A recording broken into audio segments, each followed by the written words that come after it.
आई नवरातन माई के पूजा पाठ करेंगे, आंगना दीपा के घर में चौका पुराएंगे, गाँव घर मिली सब खुशियाँ मनाएंगे।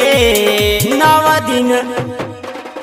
दिन मैया के जोत हम जराएंगे, नव दिन मैया के जोत हम जराएंगे।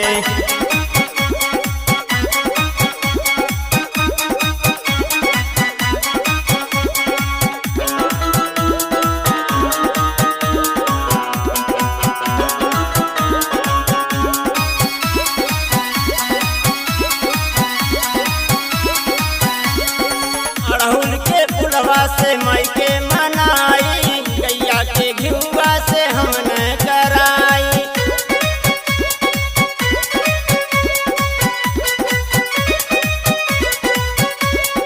अड़हुल के फुलवा से माई के मनाई, गैया के घिउवा से हमने कराई। पंडित बोला के हम आरती कराएंगे, नव दिन मैया के जोत हम जराएंगे, नव दिन मैया के जोत हम जराएंगे।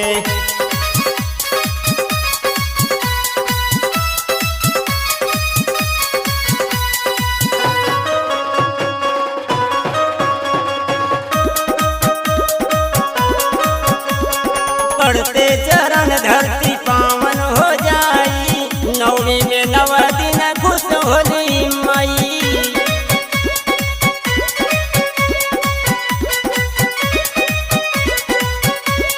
पढ़ते चरण धरती पावन हो जाई, नवमी में नव दिन खुश होली माई। छोटे लाला विजय सिंह पचरा सुनाएंगे, नव दिन मैया के जोत हम जराएंगे, नव दिन मैया के जोत हम जराएंगे।